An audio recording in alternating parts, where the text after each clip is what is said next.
asalaamaaleykum mbokki Sénégal asalaamaaleykum mbokki diaspora bi may dellu si waat tey ci les vidéos de Barthélémy Diaz l'officiel ñoo waxtaan si ak yéen mbokk yi particulièrement yéen askanu Ndakaaru Njaay et en général bien sûr askanu Sénégal ñëw na leen comme fii biir Sénégal couvre-feu bi jeex na daanaka activité politique yi day daal di reprendre mais fàttali askan wi que balaa ñuy installer couvre-feu bi ñu ngi doon def ay visite de proximité di dugg ci kër yi di dugg ci gox-goxaani di waxtaan ak mbokk yi di préparer tamit lii di élection locale ak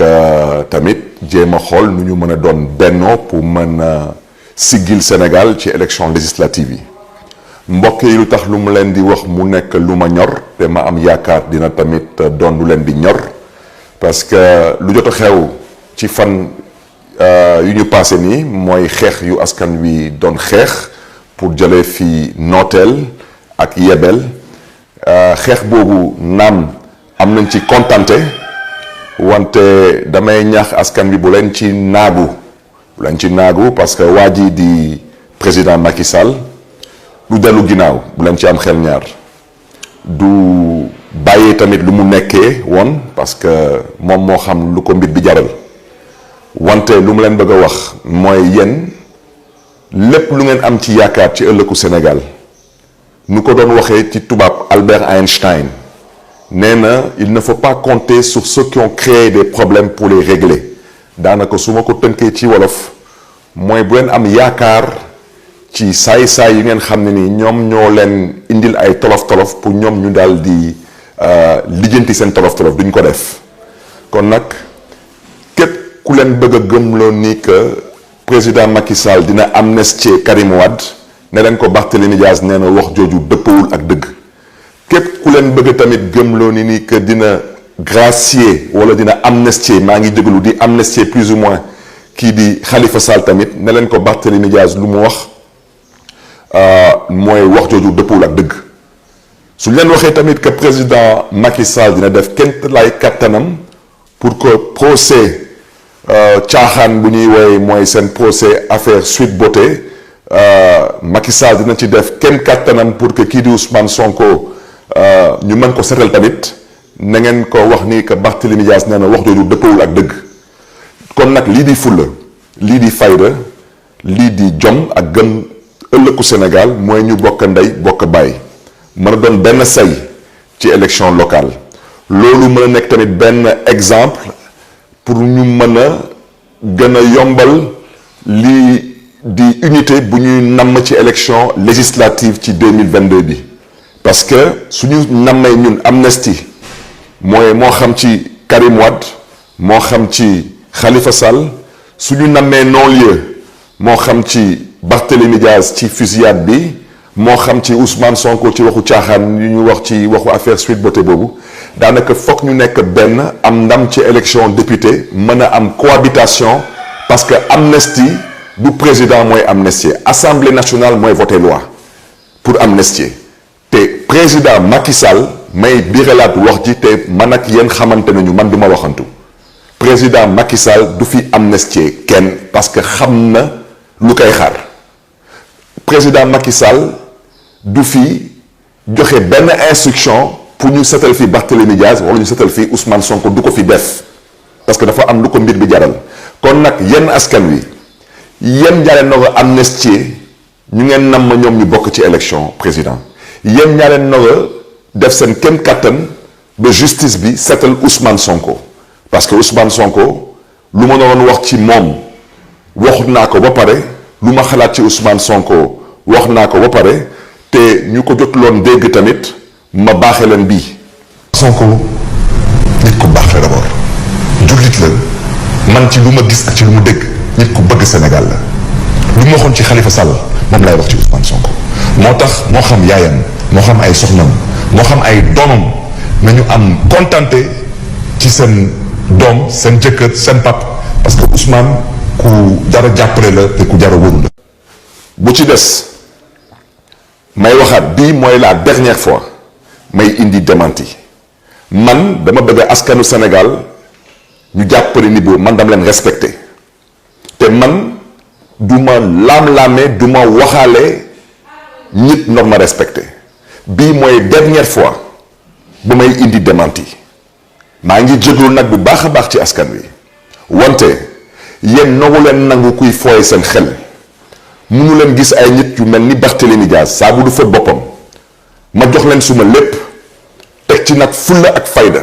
jël suma bakkan bi teg ko ci xottu gerte ñu may bëgg a dëkkaloo fu ma dëkkul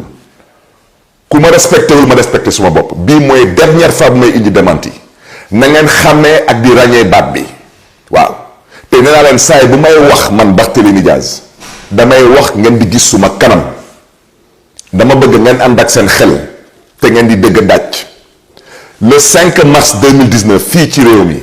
nit jël na suma baat di ko utiliser ñu génne élection présidentielle ñuy woote ay fitna man na leen du suma baat lu ñu ci namoon mooy jàpp ma rab ma ci kaso bi ñu dawaat ba le 8 octobre 2019 yéen ñëpp ngeen dégg fii le 8 octobre 2019 ngeen déggaat nit jëlaat suma baat di ma bëgg a dëkkaloo fu ma dëkkul ma defaat encore démenti te ma biralaat encore wax ji le 10 février 2021 dik rek la woon ñu jël suma baat bëgg ma dëkkaloo fu ma dëkkul jël baatu ku ilif jàngu bi ci Sénégal di ko imiter pour nekk waaw Monseigneur Théodore Adrien Sarr moo yëkkati kàddu yi te ñun ñii ñu xam ne ni que loolu dëppul ak dëgg ñu dem ba jël baatu maître Ciré Clédor Ly di avocat wu Ousmane Sonko ne lii la wax ci Ousmane Sonko bii mooy dernière fois bu may indi démenti bépp sénégalais laa wax sa xel wala sa bopp xaw woyof ba ñu koy fooyee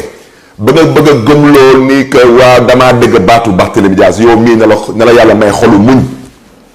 ñuy jël suma baat di ko bëgg a utiliser lu ñu namm ci loolu mooy jaxase ma ak Ousmane Sonko yenn sénégalais yi wax naa leen fan la Ousmane Sonko toll ci man te man dama koy assumer wax naa leen Ousmane Sonko maa ko bëggal suma bopp te amul kenn ku ma dëgg Sénégal may wax ci ay waxu ay caaxaanu ay xawma ay affaire ay Sweet Beauté jot boobu awma ko parce que man kenn du fooy suma xel ëllëgu Sénégal moo ma ñor moo ma tax a jóg kon nag ay fake news ak xawma ay waxu ay caaxaan ay réseaux sociaux duma ci dugg te fu may daanale ci wax bi dama ne benn violeur kese képp rek dong moo am Sénégal mooy kuy violer seen ak seen ay yelleef mooy kuy violer seen ëllëg daanaka di violer la constitution du Sénégal ak ku nga xam ne ni mooy violer les lois et les règlements de ce pays